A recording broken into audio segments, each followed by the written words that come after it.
Today's microlearning. Give me 1 second. Mute all. Okay. So welcome to today's microlearning on how to effectively manage through structured one-to-one meetings with Robertson or Rob Hunter Stewart. For the, before we start, click chat. Please enter your name and what city you're coming from. If you want to network and continue the conversation after this call, please add your LinkedIn profile so we're creating this ongoing community where we support each other wholeheartedly. For those who are watching this live stream on LinkedIn, YouTube, Facebook, or Twitter, we want you in this conversation as well. So tell us where you're coming from in the comment section. Introduce yourselves, what city you're coming from, anything else we'd like to know as well. In the comments and in the chat, I want you guys engaged and a part of the conversation. So if something really resonates with you, tell us in the comments. If you have advice or suggestions or feedback, let us know in the comments and in the chat as well. For those who are new to Community of Seven Microlearnings, the purpose is really to help our listeners elevate their mindset and skill set by bringing leading authors, coaches, executives, founders, and subject matter experts. Our goal is to really democratize leadership development for all. And that's why we make these microlearnings open to the public and free. I want to thank the Community of Seven core members and supporter members for supporting these talks with your membership dues so that we can help more people really across the globe. If you're interested in becoming a supporter member, go to communityofseven.com. It's only $99 a year, and we just launched our coaching circles. My goal is to train 1 million people during my lifetime, so thank you for making this microlearning. So what's a microlearning? It's a training and development that focuses on offering bite-sized, small learning units with just the right amount of information to help learners achieve a goal. This is not a webinar where you passively listen to a talking head. We want you active and engaged in the comments. We also want you to take 1, 2, 3 actions after this call. We want you to implement the concepts because we really want you to learn and gain from these talks. So before we start, for those who are in the live Zoom audience, top right-hand side, put this in gallery mode so we should see everyone. We always start our calls with a check-in. For those who are live in the Zoom room audience, once again, put this on gallery mode and turn on your videos if you feel comfortable. If you're on live stream, LinkedIn, Facebook, YouTube, you can just type yes or no to my question in the comments. And for those who are in the live audience, raise both hands if the answer is yes. Got it? Okay, first question. How many of you feel that companies should focus on the customer first? How many of you feel that companies should focus on employee first? Tricky. Can we do equal, right? How many of you have ever worked at a company that focuses on employee engagement as a priority? As an employee, how many of you have had regular one-to-one meetings with your managers? How many of you feel those one-to-one meetings were crucial to your success as an employee? As a manager, if you are a manager on this call or have been a manager, how many of you have scheduled regular one-to-one meetings with your direct reports? Okay, awesome. Top right-hand side, put this in speaker mode, so you should probably just see me. As I mentioned, today's focus is on, this microlearning is on how to effectively manage through structured one-on-one meetings with Robertson, aka Rob Hunter Stewart. I'm so excited for this topic of how to effectively manage through structured one-to-one meetings. I originally met Robertson when I posted one of his quotes and, we automatically connected on LinkedIn. I checked out his profile and I thought he would make an amazing guest. And I think this topic of really, one-to-one feedback is so important. I know in my personal career, I've been both a manager and an employee, and I've gained so much benefit from those one-on-one conversations with either my direct reports or my manager as I was kind of climbing up the corporate ladder. Not all of them were great, though, in terms of one-on-one meetings, and that includes my providing feedback as well. And it wasn't until I kind of made a lot of mistakes that I kind of learned how to kind of really make those one-to-one meetings productive. And I wish I had Rob's book when I was a manager. I didn't. So I'm hoping that the folks who are on this call today will really learn and get some value from this, whether you are currently a manager with direct reports or you are a future one-day manager who can really take these learnings to become the best leader you possibly can. And it's also important during these challenging times as well, right? Managing teams is challenging during the best of times. You add a recession, a pandemic, social unrest, where employees are struggling through mental health and anxiety, and your job just got magnified tenfold. In many ways, the challenges facing managers today has grown exponentially. Where most teams were homogenous in the past, we're now facing a workplace full of different generations, religions, abilities, races, all with their own set of wants and needs. So the average age of a first-time manager in the United States is about 30. I wasn't able to kind of find stats, but from kind of conversations I've had with different people leaders, most organizations that I've talked to, managers don't really get training until in their 40s. So you have this huge gap where people are, in these management roles, but they're not getting the training in terms of how to be an effective leader. And so that might be one reason why we have so many, toxic cultures or bosses that aren't able to truly lead, right? A study by Korn Ferry showed that more than 80% of millennial bosses say that prior leaders have done a poor job of addressing issues of gender and racial diversity. So hopefully for those who are on this call, current leaders or future people leaders, this important conversation could hopefully be helpful for you moving forward. Quick activity before I introduce Rob. In the comments, whether you're in the Zoom audience or if you are on the live stream, do it in the comment section. I want you to answer this question, but I don't want you to press send till I tell you. Think about the most helpful one-to-one conversation you've had with a manager. Think about the most effective one-on-one meeting you've had with a manager. What aspects of that one-to-one conversation made it so effective for you? Did they listen? Did they, come prepared? Tell us in the comments what made that one-to-one meeting so effective. I'm going to count down 5, 4, 3, 2, 1. Press send. They had an agenda. They were transparent. They were authentic. They shared. They listened. Deep listening. I'm seeing a lot of listening, which is actually such a powerful trait. They were supportive. They were attentive to my needs. These are great. I love these. Thank you so much, everyone. I'll add Mary's too, is a good one. Listen and help me come to my own conclusion to what's best. I love that. So I'm so excited to introduce my guests. We have Rob Stewart, or his long name, Robertson Hunter Stewart. If you're looking for his book, buy it on Amazon right now. Robertson Hunter Stewart is the author of One-to-One, and he really talks about the incredible value of employee power. He is a management expert and coach based in Paris, France, with over 40 years of experience in management with some of the top global hospitality brands in the world. He is currently the president of RHS Consulting. Previously to this, he was an associate and a professor at ICI, as well as a general manager at Le Méridien and Disneyland Resort Paris, as well as a chief operating officer at Warwick International Hotels.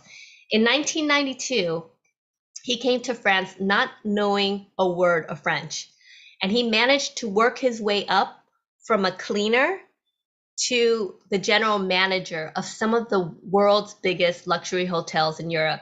He has led teams from a handful to over several hundred. He teaches master's and bachelor students in both English and French at top management schools in Paris. He also coaches and mentors executives on an individual basis.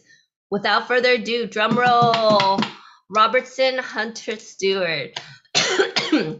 Hello, Rob. How are you doing? Hi, I'm doing great. Thank you very much for the invitation today, Lan, and for the introduction. Well, super excited to have you. So Rob, you started writing in 2019 following an argument you had with a friend about what was more important, right? Yeah. The way that customers were treated in the service industries or the way that employees were treated in those very same organizations. So you wrote your first book, Employee Power, which talks about why there's a need for a paradigm shift from customer to employee-centric management. Can you explain more about what this employee-centric management mean? I know in the US, the focus has always been on the customer, right? You heard the adage, the customer is always right, right? That mentality, especially in the service industry. Tell me more about this employee-centric management and why it's important. Well, basically, employee-centric management, what we're talking about is really ensuring that the employee, because after all, the employee is the one that's going to serve the customer, he's customer facing, and that's whatever type of industry you're in particular, the hospitality industry where I come from. So employee-centric really means you're taking into account what I would like to call the service profit chain, which means that in order to have good value, to have additional value for the customer, you first have to create additional value for the employee. And today, I think we see the proof of that, from the Great Resignation in the United States, where a lot of people are leaving toxic work cultures and so forth. And the problem and the reason this is so important is because of the cost involved. If you look at some of the most recent studies, the cost of turnover for employees is massive. If you're taking, you made a point about training earlier on and why managers are not being trained. And you said there was a 10-year gap between the ages of 30 and 40. Well, I can back you up on that. This is exactly what happens. And it's not just in the United States, it's also in Europe. So what we're talking about here is a lack of training, and then this lack of training leading to a lack of knowing how to actually run an organization or how to manage people. And at the end of the day, turnover, but turnover at too high a level.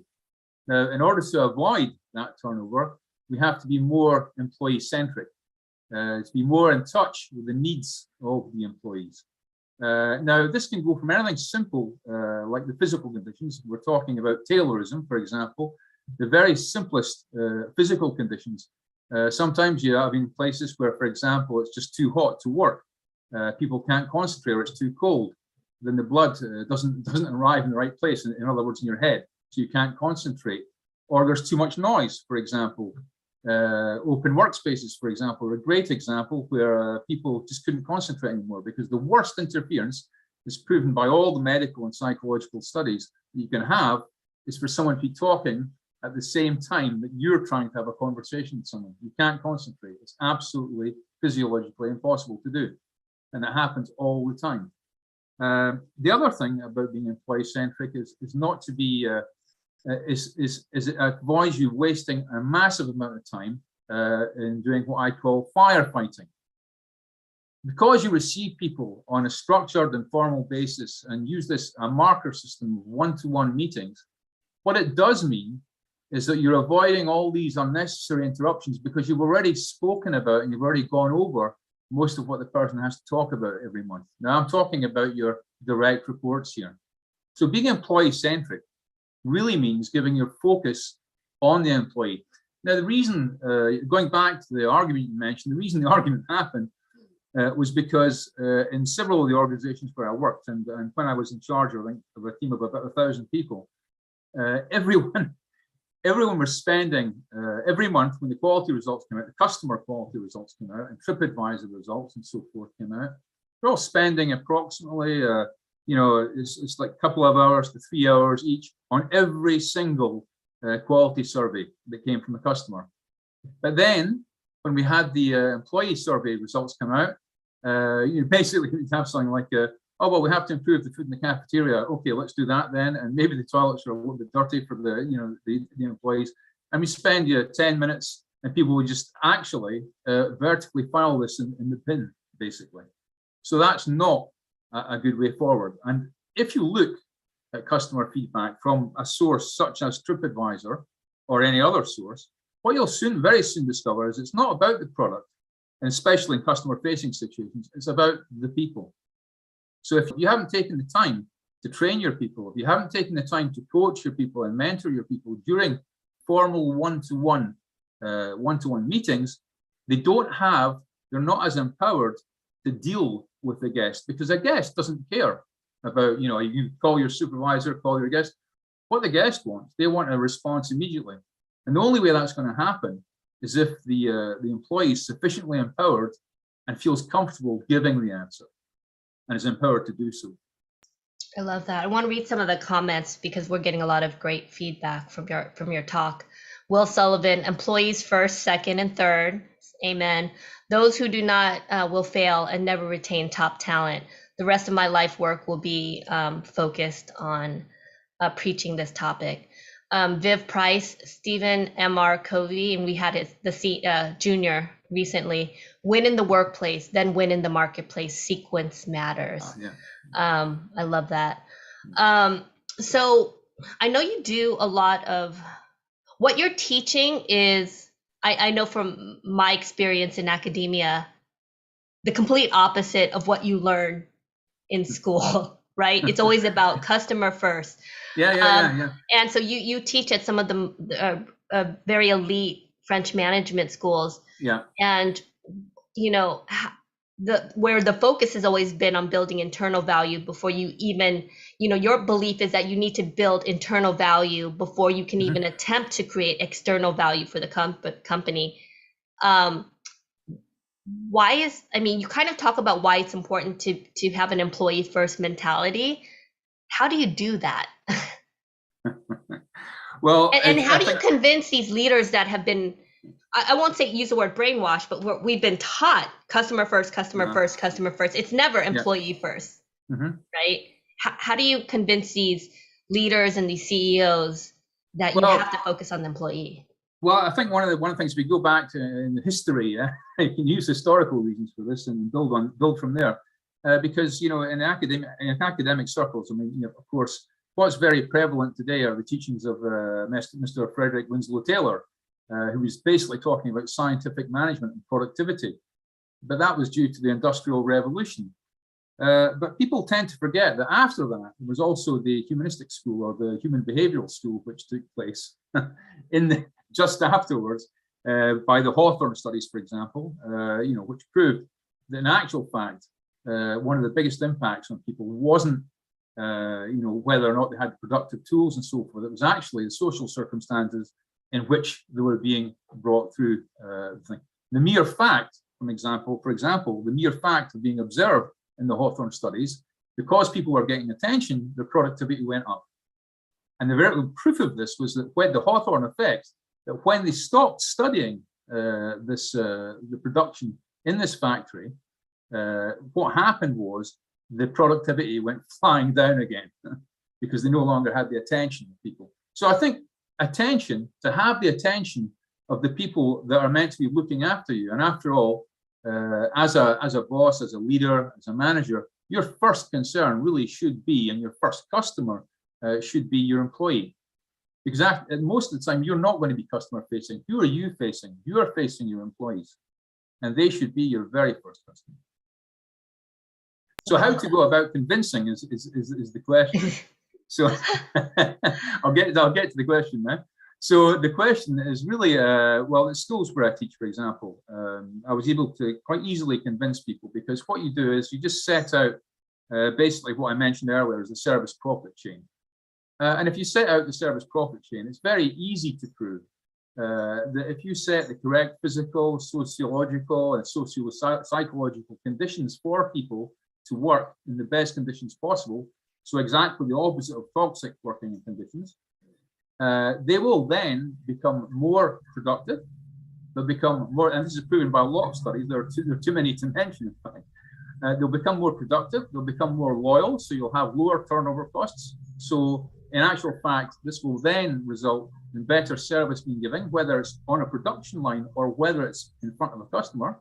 It will then produce better goods, better quality of goods, and better quality of service, which will then entail more customer loyalty. And of course, we all know from marketing that when your customers are loyal, they cost a lot less because they keep coming back. Yeah. So you're winning cost at several stages: lower turnover, lesser marketing cost, and at the same time you're increasing profit because people are coming back more and more often. So, and spending more at the same time. So the service profit chain really is the ultimate proof that this does work. Yeah, and I definitely think there's been a paradigm shift, starting in, I think, 2018 or 2019, when the Business Roundtable, led by Jamie Dimon, changed the mission statement for the Business Roundtable to focusing not just on shareholder good, but also employees, the community, sustainability, all of these other things. Because there's that understanding that if you're only focused on short-term, quarterly, making your profit, to the detriment of your employees or to your customer base, you're not going to have long-term longevity. And I think the capitalist model, like years prior, was just focused on quarterly earnings, stock earnings, shareholder earnings. And I think there's definitely been a change because it's not sustainable, right? Yeah. So got great feedback from the folks in the comment. Tanya has a quote from Sir Richard Branson. Who said it's crucial to take care of the people who take care of our business. Exactly. And then Viv gave a really interesting stat. According to the Employee Benefit News, employers spend an average of 33% of a worker's annual salary to employ just one employee. So if you put that into perspective, it costs $12,000 to replace an entry-level employee making $36,000 a year. Yeah. Can I rebound on that, Lan? Can I rebound on this figure you just given? Yeah, because that's from one study that I do know, and there's several studies on the same subject which go from anywhere from 30% to 110%. So in Europe, for example, the figure is much higher than it is in the United States, because their social charging system on salary is much higher in Europe than it is in the United States. So you're going to have a much higher impact. So it's not, and it's already bad enough when it's 33% for a line employee. So you can imagine that when it goes to a manager or when it goes to senior management, you're not talking about 33% anymore of annual salary. What you're talking about is 100 to 150% of annual salary for chief executive and so forth. Yeah. So you imagine it's enormous impact throughout the organization. So it's a really good point that was brought up. Yeah, and I think companies are really feeling the effects with the Great Resignation right now. Just how important it is to, maintain, retain employees, and that there's actually a financial cost long-term to losing them, which leads us to your second book release in 2020, which was one-to-one meetings, managing quality time with individuals for engagement and success. So tell us more about your inspiration to write this book, and why one-to-one management is so important. Well, the inspiration is quite simply, it comes from the fact that it's something that in reality has worked very well for me in terms of results. It starts out basically with the paradigm thinking. The basic paradigm is to say that no one's an expert, including myself or anyone else in the general management position in any case, that's in charge of an organization or a leader of an organization. You can't be an expert in every single domain. So first of all, you need to listen to the experts that are around you. Yeah. So this is the very first thing. In fact, my success was basically founded solely on one-to-one meetings, because when you give these structured one-to-one meetings, what you're talking about, well, I'll give an example first of what happened, why this happened, was because why I became so interested in it was because in an organization I was in charge of. I think there was about 850 people working in this organization. It came to the time for the yearly evaluations, yes, so the appraisal interview, which everyone was all very excited about. And so everyone was all, everyone's doing their best to get this done, and that's something.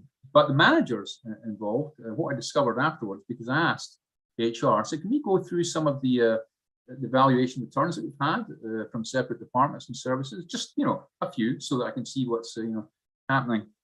And when we did that, we discovered that basically every single person in the organization was basically average. There was no bad performers. There was no great performers. Everyone was average. So then my question to HR straight after that was, well, how is that possible? We have no one that's, no one that's a great performer. We have no great performers, but we have no bad performers that need some progression, that need some coaching, that need mentoring. Or why is this happening? And actually, what I found out was that the managers in question and the leaders in question, the department managers and the service managers, had never been trained on how to carry out an appraisal interview. So this was a real shock for me, because I had assumed that they would have been trained. So we had to take the whole of our management teams, and they were talking about 50 people here, and retrain all of them in how to carry out an appraisal interview. Because one of the things they had difficulty was, for example, how to give, not negative feedback, but how to give feedback that can be construed as being negative. So when they have something hard to say to someone, a hard message to give to someone in an appraisal interview, for example. So they didn't know, for example, how to use the DISC method. When you describe what the problem is, you explain why the problem is so important, then you specify what you're going to do about it, and then you give them the negative and the positive consequences. So even that very fundamental technique for giving feedback, which isn't necessarily the best, they weren't even trained in that. So that they couldn't really give any bad messages. They weren't trained. So this was also discovering that. I then discovered, obviously, what happened was that there were absolutely no one-to-ones happening at all in the organization. Because you can imagine, if people hadn't been trained to evaluate people on an appraisal interview, they certainly hadn't been trained how to carry out regular one-to-ones on a monthly basis in a structured way with their people. So for me, the problem was we weren't obtaining and we weren't attaining the objectives of the organization at all, at all. I mean, we were really a long way away. It's very obvious why. Because no one understood their objectives properly, because no one was doing an appraisal interview properly. And if you can't do an appraisal interview properly, you can't judge whether or not the objectives were smart. And most of the time, for example, I discovered that a lot of the objectives simply weren't measurable.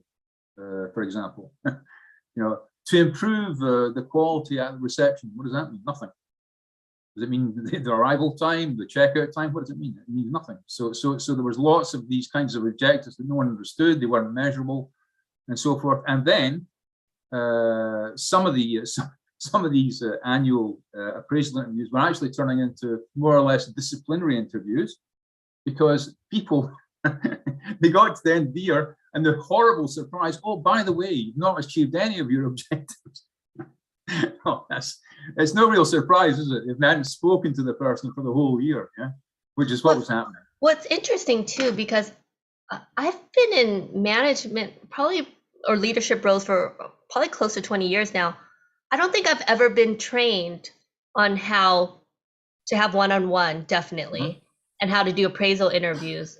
Yeah. Like, I don't think you're taught that. I mean, I'd be interested in learning, for the folks who are watching on the live stream, or the people who are in the Zoom audience, of folks who have been managers, how many of you have actually gotten training, yes or no, on terms of how to have one-on-one meetings or appraisal interviews? Let me know in the comments. Yes. Okay, we've gotten a few yes, lots of no's. It's about evenly split between actually more no's now. Never no training on. So we had maybe 2 yes, and Will Sullivan. I helped 150 million guests and had no training on one-on-one meetings with staff. You beat us, Will. So what I'm getting, and same thing on LinkedIn, is a lot of no's. So it's really interesting. Probably one of the most important things you need to do as a manager is having conversations with your employees. Of course. And no one is trained how to do it. So you have these toxic bosses who, they're kind of faking it till they make it. They don't know how to truly lead. And so it becomes this, this vicious cycle, because you learn from the leadership you've had in the past. And if that leadership has never had training, it creates this vicious cycle, right? So now that we realize that many of us have not been trained, Rob, what does effective one-to-one meetings look like? What does the cadence look like? What time is optimum? What are some of the things for the folks who are listening can get in terms of how they can create an effective one-to-one meeting? Because obviously none of us have been trained to do so. Okay, well, I think the very first thing to understand is the formal meeting. It's not a meeting next to the coffee machine. Yeah, you're not sticking next to the coffee machine. Say hi, how are you? How are the kids? Yeah, that's fine. You should still continue to do that, but that's not what a one-to-one meeting is. A one-to-one meeting is a formal meeting, which is organized in advance, where there's a set agenda for the meeting, and there are a certain number of things to discuss. First among the things to discuss in a one-to-one is where the person is with the objectives they've been given for the year. So, for example, to make a point in objectives, do you have enough resources? How are you doing with your objective? Are you getting there? Do you need more financial resources? Do you need some advice? What can I help you with?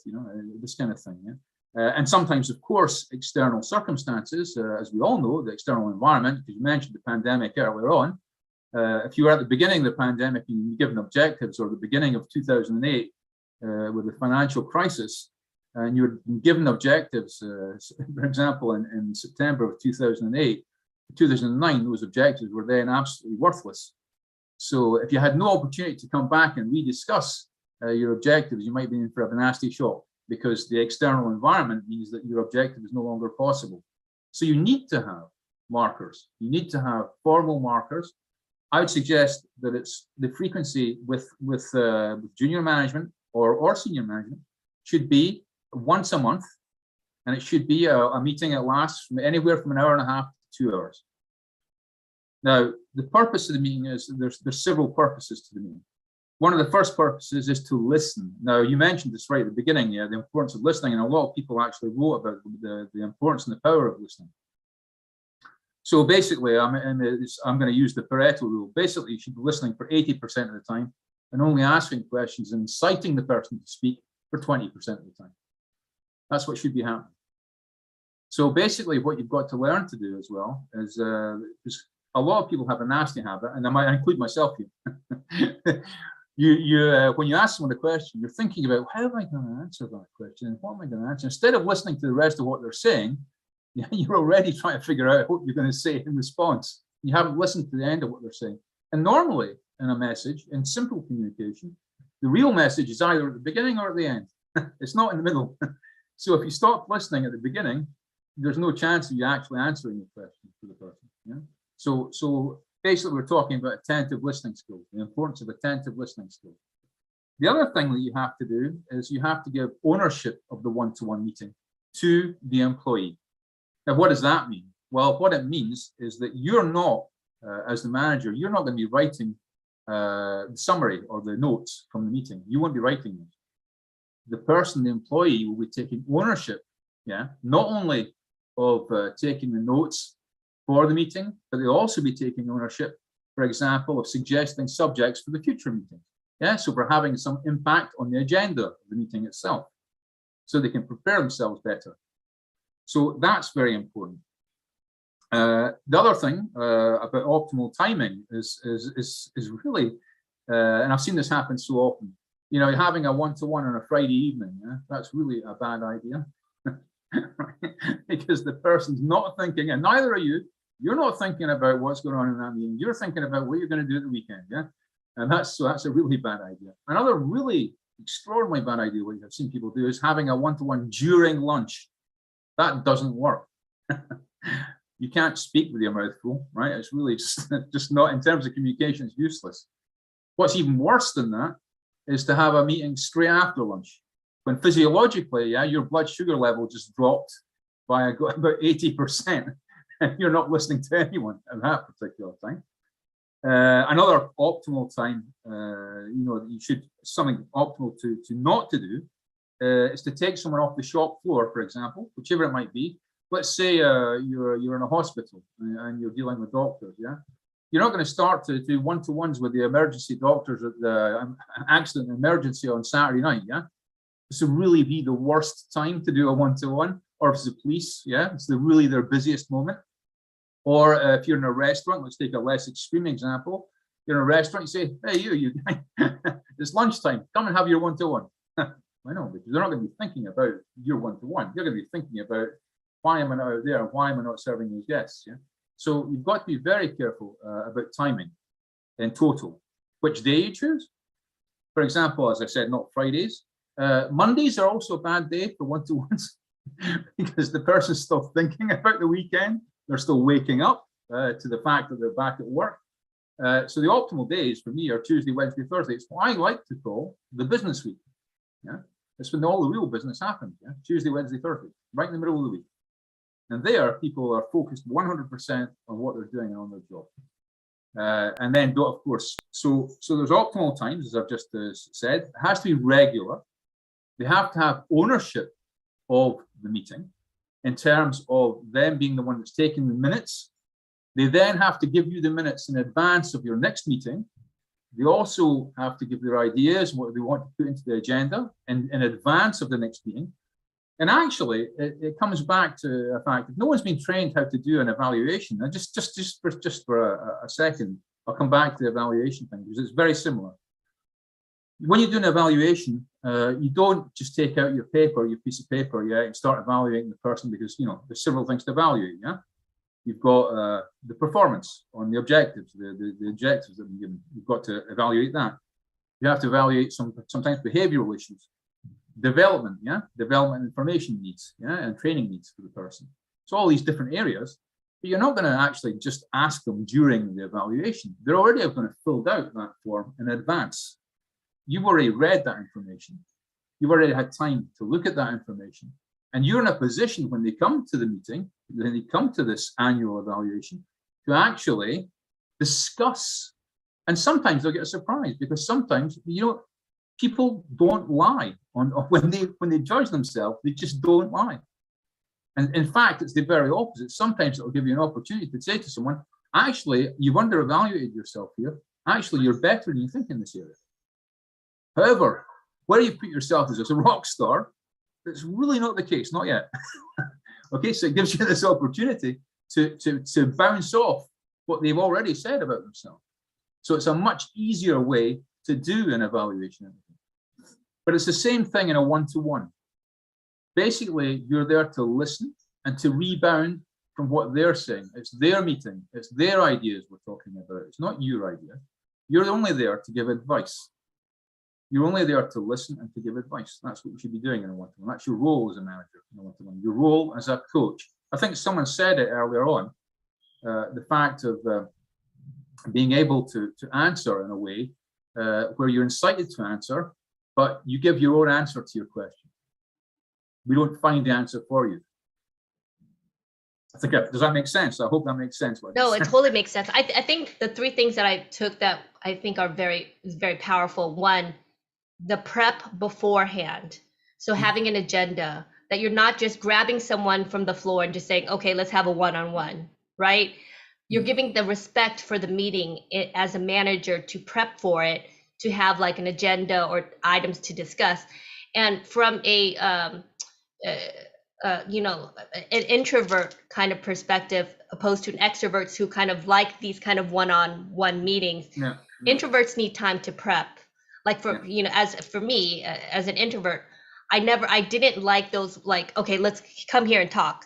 I needed to kind of have an agenda to prep for meetings and I appreciated that from my managers. And you don't often get that. So that was the number one thing. The amount of foresight as a manager that you need to prep for a meeting, that it's not just haphazard.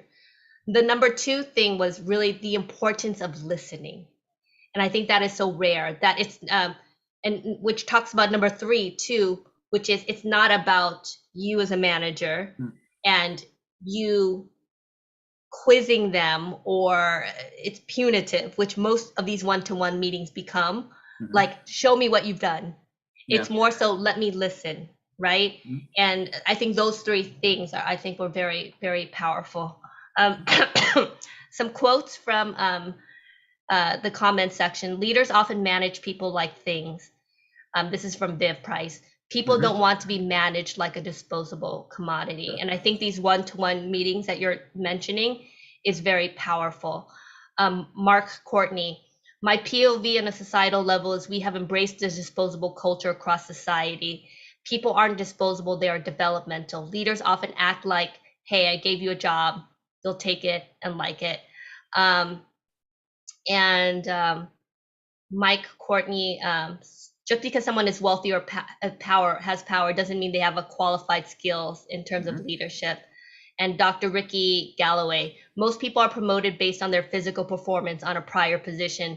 Thus, they are asked to manage task completion versus, promoted or trained on relationship cultivation with employees and subordinates for business success. Can I rebound on that last one? That's very, very important. I'd like to rebound on that point. That was very important. I briefly mentioned earlier on, but expertise, a lot of the time people are selected on the basis of their expertise in a certain field. And then they're promoted into a position. So for example, I'll take an example. Let's say it's in the finance department, and someone's been working as a clerk, and they're going to be promoted to be in charge of, all the income received, for example. And they're going to be put in charge of a team of 4 or 5 people. So they're the best at doing their current job as clerk. But when they're promoted to be a manager, they have absolutely no training on how to manage people at all. What people are depending on is exactly what the gentleman earlier said, is basically the fact that, because they're the expert, they'll also be the expert in managing, which is, of course, completely false. They need to really be coached and accompanied in this. And I think it's one of the areas that companies really need to look at much more. And it's like the conversation we had prior. Many of us, me as a leader for 20, 30 years, it's rare that we actually get the training to actually lead, right? And we wonder why we have this great resignation. So kind of talking about this same kind of the same thread, what's the difference, in your opinion, between a manager and a leader? Can one be both? Well, you need to be both depending on the circumstance. But you don't manage people, you manage tasks. For example, Peter Drucker said very well, if you can't manage time, you can manage nothing else. And of course he's right. If you don't know how to manage time, you're going to manage nothing at all. But leadership is to do with taking care of the people that are in your charge. It's to take the human part of the whole equation and to turn that into something meaningful. So leadership depends on many different qualities. Managerial qualities are qualities such as being able to manage time, being able to manage tasks. It's very task focused. Whereas leadership for me is much more people focused. For someone to be a well-rounded leader, you need to have both skill sets. I'll tell you exactly why. Because if you can't, for example, manage time, you can't manage your own agenda, and you're not good at planning, for example, you don't plan properly, like we talked about planning these meetings and so forth. Well, a lot of people have heard the expression, basically, if you're failing to plan, you're planning to fail, basically. But there's a very good Japanese proverb which I'd like to tell you, which explains about leadership and management in the same phrase. A vision without action is a daydream. Action without vision is a nightmare, right? So basically, leaders have vision, but if there's no action, it's not going to happen. It's going to be a daydream. However, if you take action as a manager, without having a proper vision, then it's going to turn into a total nightmare. So I think that phrase, and that was said to Mr. Honda, but by basically the CEO and founder of the Honda company, yeah, that said that. So it's a phrase that's always stuck in my mind. It's really the difference between vision and action.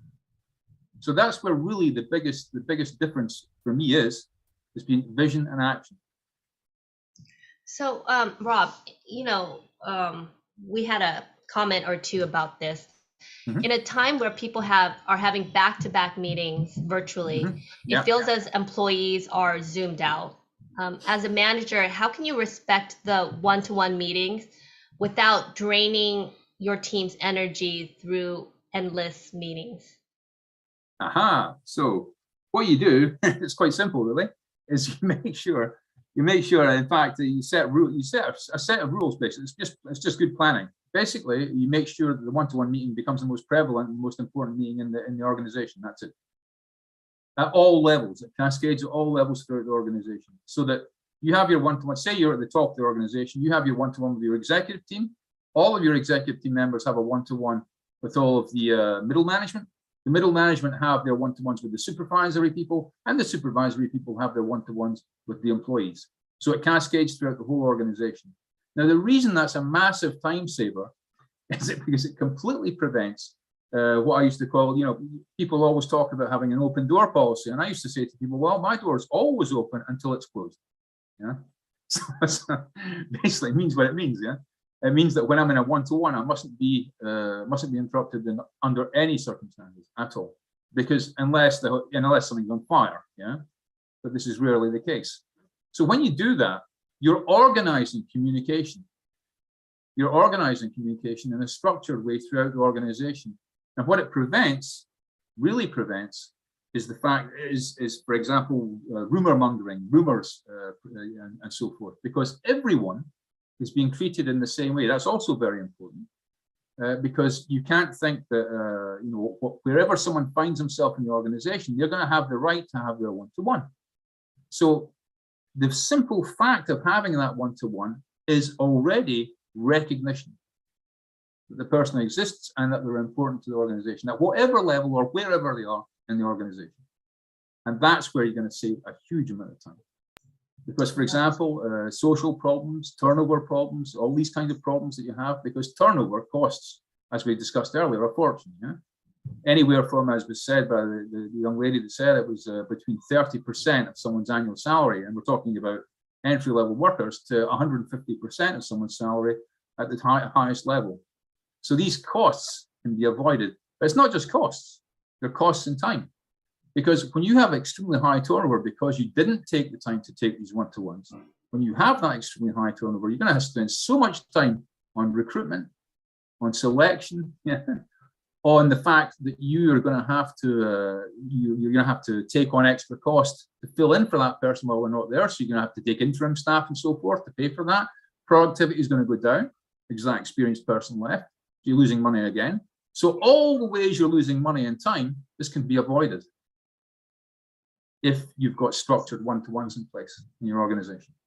I love that. It's really kind of like tackling it at its root, opposed to waiting till it becomes an issue later on. But also, I think I forget where I found the stat, but it was basically one of the millennials' biggest, complaints was lack of transparency in management.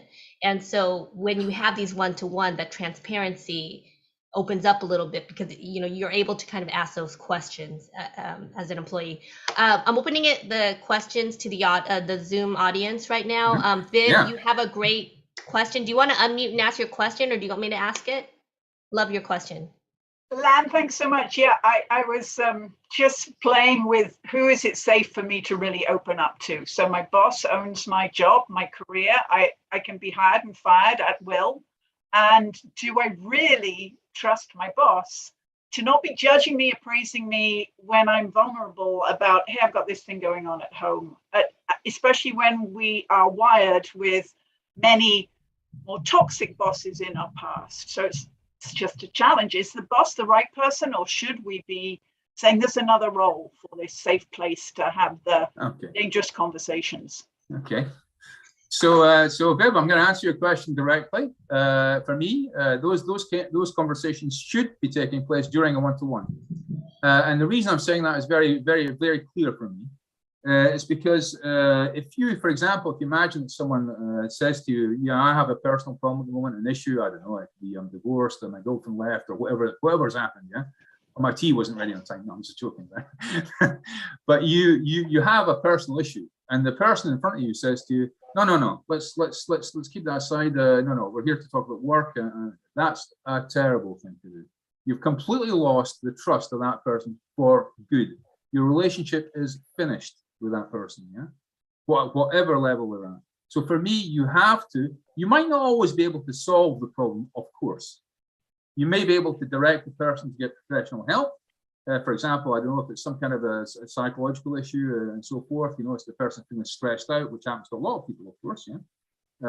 Then you point them in the direction of where they can get professional help.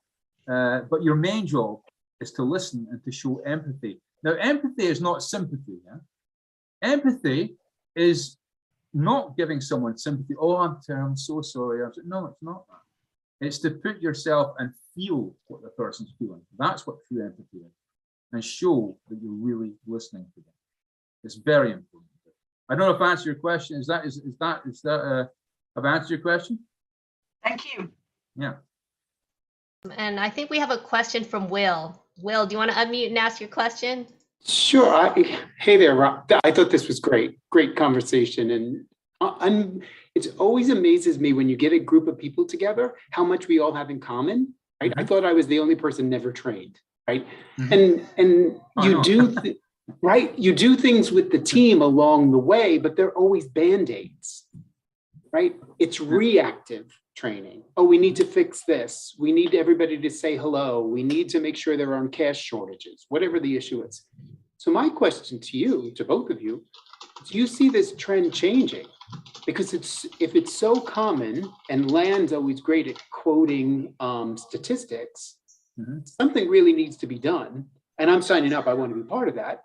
But this really needs to be addressed, because otherwise businesses are just going to keep burning through money and just losing people. Well, I think one of the big issues is that leadership development and training usually happens at the tail end. So once you're a C-suite, you can get an executive coach, and the pricing is astronomical, like $400 an hour, $500 an hour. I remember when I was an executive, $30,000, $40,000 for 6 months period. So, well, it's too expensive. So we can really only train the folks who are already C-suite.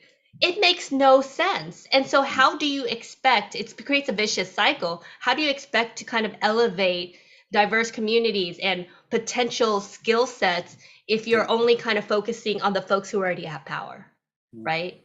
Rob, I don't know if you have a POV on that. No, it's a great point. It's a really good point. It brings me back to a very concrete example of what we were talking about. Well, was I remember in one organization where I worked, which will remain without names, for obvious reasons. You'll see why. Because we had a discussion one day about situational management. So Kenneth Blanchard's situational management or contextual management, where you have to alter basically your management style according to the context and according to the persons in front of you. So you'll be more directive, you'll be more negotiative, you'll be more delegative, and you'll be more participative, depending on what the situation is. So it's situational management. So the discussion that you had was that they said to me, well, yeah, but only the senior executives are going to get that training. I said, well, what do you mean only the senior executives are going to get this training on situational management? They don't need that training. The people that need that training are the people, the entry-level managers that just started.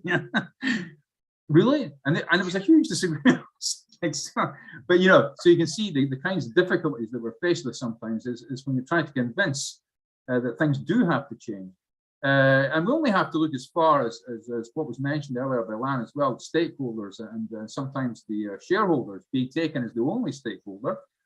And so the very first budget that gets cut when there's the hard financial situation is which budget? It's the training budget. Goodbye, which is a terrible mistake. Yeah. And I could go on for hours about that, but we don't have time for that. But it's a really good point you made. Thanks. Yeah. So I have one last question, unless someone has a question.